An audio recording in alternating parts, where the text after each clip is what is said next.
Chaotic neutral is that thing that your players wrote at the top of the character sheet and just said, I'm just going to play a free-spirited character that does whatever they want. I don't want to be bound by any rules or anything. What they really meant was, I want to be able to kill whoever I want, steal whatever I want, and do whatever I want without any expectations. I'm James, and this is about chaotic neutral. What it is, what it isn't, some examples of it, and why your players are playing that way without actually writing chaotic evil at the top of their character sheet. There are some buttons down below that are like and subscribe, and I'd appreciate either one of those. So comments, if you disagree with me out alignment, that's cool. Everybody can have different opinion. We can have differences of opinion and disagree respectfully down in the comments. It might be easier to describe what chaotic neutral isn't than what it is. We're definitely going to give that a go, but let's start by saying what it's not. If you are playing a character or playing with a character that when they go into a blacksmith or an enchanter's and they buy a suit of plate mail or a bag of holding or something, and then after exchanging goods for coin, they kill the shopkeeper, the enchanter or the blacksmith, and steal back their coins and everything else in the shop, then they're not playing a chaotic neutral character. They're playing a chaotic evil character. Those acts are evil. If the hallmark of good, per my video here, is that they are selfless, that they put others' needs above their own, and they are always going to act in a charitable fashion, then the hallmark of evil is that they are self-centered, selfish, and egotistical. It's always about me and what I want and what I desire. And in this case, what they want is their gold and whatever was on the shelves. I want that over the desire of this enchanter or blacksmith to, well, live and go home to their family. If you see a guard and you're going someplace that you're not supposed to be and the guard is doing his job and says, hey, halt, you there, who goes there? And you shoot him, then you are probably also playing a chaotic evil character. You could have knocked them out. You are not supposed to be there. Sure, you're doing it for good purposes so you can steal this ancient artifact so that you can lock up this lich and they don't know that they have it. But that guard is a person in the game. They have a family. That's the continuity of this game. These NPCs are supposed to be people, and you just killed them out of the blue. That's an evil act. Now, if they're an evil guard guarding that lich's tomb, and you kill them, and they're goblins saying, "Stop! Who goes there?" Okay, that's not an evil act. Why? Because you have every reason to believe that this person knows who they are serving. And that if you leave them behind, they're going to kill you. And what were you going to do with a knocked out goblin anyway? Just leave them to come up behind you and stab you in the back? Just because your character sheet says chaotic neutral at the top of it does not mean that you're a chaotic neutral character. It's the acts that you do as a character that are defining you. Not anything like, I'm doing the voice for a strange hag, therefore I'm chaotic evil. What if this character actually helps out orphans instead of cooking them? Is she chaotic evil? It's the acts that we do. So let's start with the chaotic side. Per my lawful good video, for me, law is a desire for discipline, for order, and that can be external or internal. And that means that chaos is about self-expression, individual identity, and just being able to do whatever strikes my fancy in the moment. I don't want to have to be bound by this. Yes, the goblin surrendered. And yes, he's helpless and alone now, but we both know, me and this lawful good paladin, that what that goblin's going to do as soon as I let it go is stab me in the back. It's going to come back around, and it's not worth risking the ultimate fate of the mission, whatever adventure we're on, to your sense of honor. So yes, I am going to slit the goblin's throat as soon as the paladin turns their back. Leave the room if you don't want to be part of this. That's the chaotic style of play. And I don't really care about any of these orders and the rules of societies. I'm going to do what is the greater expectation for myself. If that's good, I'm going to do what I believe is going to save the most lives, what is going to benefit the most people, and is going to help these villagers out, or elves, or whoever you're helping. If it's evil, it's whatever is going to give me the most pleasure, whatever is going to give me the most personal gain. Chaos is always about individuality, individual expression, freedom to go where I want to go, be what I want to be, do what I want to do, without worrying about all these rules and societal expectations and everyone putting pressures and social codes of conduct. I don't want to have to be worried about any of that stuff. I just want to say what I want to say.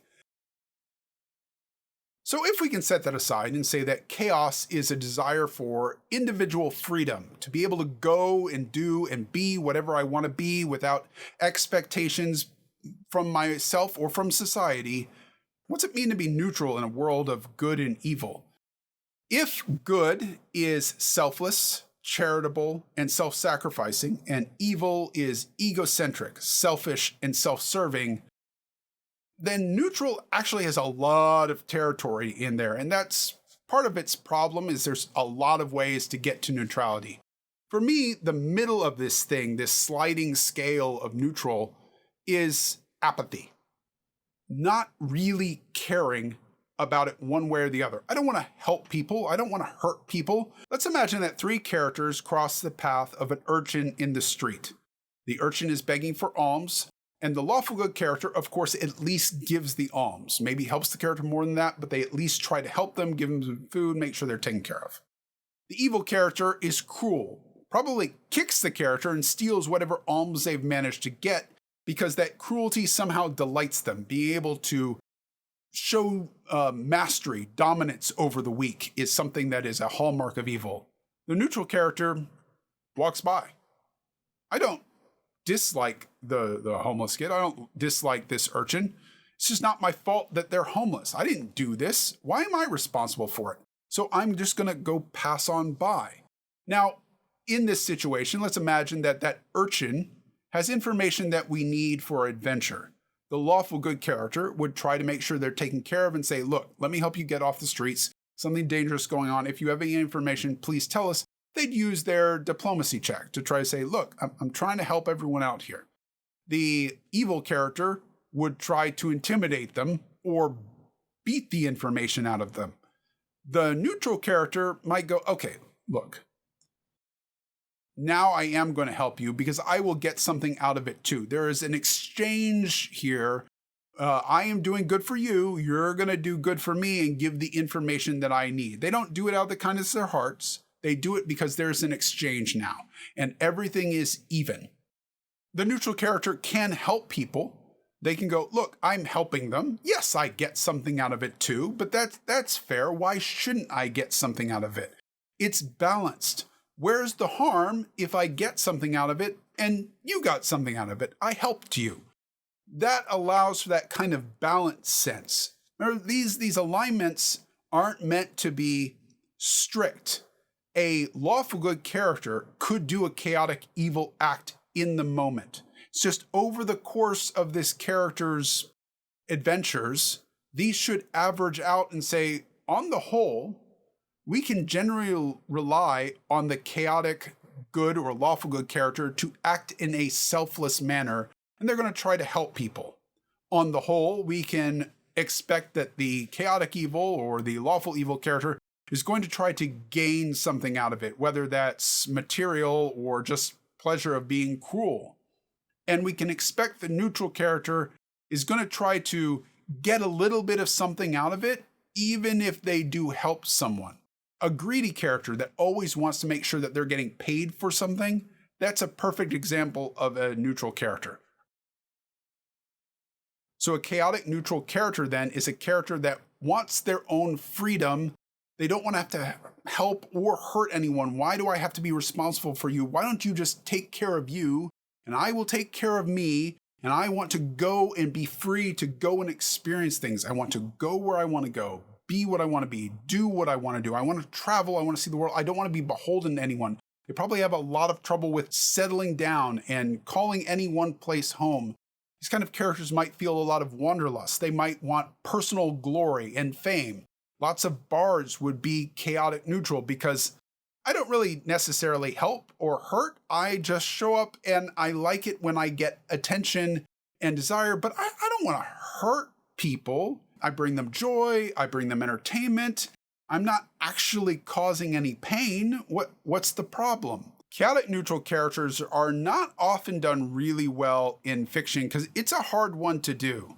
this character that doesn't really care about anything other than freedom, that's a little weird to write. It's actually something I think is closer to real world people if they had alignments than many of these fantasy characters, because I just want to be famous. Okay, well then, why are you fighting dragons? I mean, that'll get you fame, but it'll also get you killed. I like Catwoman and Jack Sparrow as examples of chaotic neutral characters.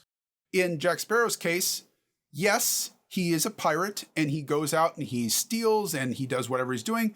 But as we understand it, he didn't want to hurt people. Barbossa has that line. Now you see, Jack, that's exactly the attitude that lost you the pearl. People are easy to search when they're dead. He wants to be free. That is the main thing for Jack Sparrow. But he doesn't want to do it at the expense of Elizabeth and Will. He is willing to, like, for a moment go, yeah, I'll Will, could you go over there and sacrifice yourself for me? But the end of it, when it really comes down to it, every time he's going to help Will, but he's also going to make sure that he gets something out of it in return. He's not ever going to do anything for free. Then there's Catwoman. She helps Bruce Wayne, often as Batman. And every time they get close into like a permanent relationship, she goes and runs, because that kind of settling down, that commitment bothers her. It is fundamentally not who she is. She does rob from people, not unlike Jack Sparrow. She steals things, but she doesn't really think of it necessarily as doing harm to them. Yeah, I stole, but they're fine. Look, they're healthy. And often she's stealing from people who can afford it. Yeah, I stole a diamond necklace, but that person's a millionaire. Are they really going to miss it? And look, they do bad things to people underneath them. So really, I'm kind of balancing the scales by taking from them. But you're taking from them to give to yourself. Yeah, well, I'm poor. I have needs too. Why shouldn't I get something out of it? She doesn't see it as an evil act, but every time true evil comes around, she does come through. She does go, okay, fine, I will help, because she does have an attachment to Bruce Wayne. She likes him, and she doesn't want to see him hurt, and she doesn't really want to see everybody else hurt. She doesn't really want to stick her neck out either. She will do it, but she does want to get something out of it. Yes, we stopped the Joker from blowing everything up and ruining the city of Gotham. Isn't that great? Oh, the armored car with all the money in it? I don't know what happened to that. And by the way, I'm not even here anymore. I'm gone because things were getting a little serious, and yeah, I like you, but I like this money more. The line between the good and the evil can be very thin. There's a large spectrum here, and it doesn't take much for them to tip into the good and into the evil. What ultimately balances these scales is that at the end of everything, when you're adding all the acts up and saying, well, this was good and this was evil and this was good, I don't recommend you do that. But if you did, they roughly tally out equally. Yeah, this person always steals, but they have a soft spot for orphans, or this person is out for glory and things, but they are huge patrons of arts, and they go lift up other musicians and help them out of the gutter. It's hard to pin these characters down. And when you're talking about chaotic neutral, even more so. And they are definitely going to want to do things their own way. I often think of chaotic neutral characters as the characters that if you ask them to help and make it worth their while, show why it is to their benefit as well, they'll go, okay, fine. But don't tell them what to do. The moment you tell them you're going to help me, they're going to resist, because that naturally fights their inclination to, no, I don't take orders. I'm going to do this because I want to, not because you told me. The alignment system uses a lot of really weighty words. Good and evil and law and chaos. And we have very real world feelings about those things. Generally, we think of law is good. You should have laws, and therefore evil is evil. Why would you want to play an evil character? That's bad. So players, especially new players, don't want to write chaotic evil on their sheet, even though they're going to kill everybody in town because they can. But I don't want to see it say evil, because that makes me feel bad about playing this character. But in this respect, we're far more like actors playing things. The actor playing a villain, the one that's constantly typecast as villains, Tim Curry, are they actually evil? They're just playing a role. It's a job. We shouldn't judge them for they're really good at playing a villain. We don't know them. They might be very nice people. They might not be. It's the role, not the person. In this case, the same thing is true. We're playing a role. It can be a lot of fun to play a villainous character. And it can be a lot of fun to play a villainous character as a player. And it is possible. See a whole video on that. We shouldn't make them feel bad about it, and players should feel free to actually play the character that they want. You don't have to use the alignment system. It can feel really restrictive to players because they feel like every action has to be justified by those 2 words that are on the top of their character sheet. But it's a general guideline. It is a culmination of everything they are. It is the default stance that when you tell me to obey, I am going to resist because I am chaotic. The moment you say, you will do it because I told you, no. As opposed to, this person sounds like they're in authority and they told me to march, therefore I'm going to march. Why? Because they told me to, and I just naturally obey orders. We all know people like this. We all know people that embody some of these kind of character types, and we can use that to build our characters. If you're thinking of what is a chaotic person, and you're thinking back to friends that always buck the trends, they're always going to be the one that goes left when everybody else goes right. That's kind of a chaotic character trait. If you're thinking about the rules lawyer that we play with that just says, no, rules say this, rules say this. See, I found the rule. That's a very lawful trait. They want to see it done the way that the book says it's supposed to be done, even though the book's just as right as anybody else. You don't have to use them, but they can be really useful tools to dial in who a character is in any given circumstance. So you know kind of how they're going to react to things. The traits, the flaws, all those kind of things build on top of this to give us more and more fleshed out characters. Until next time, Dungeon Masters, remember, you're a player too. Try to have some fun.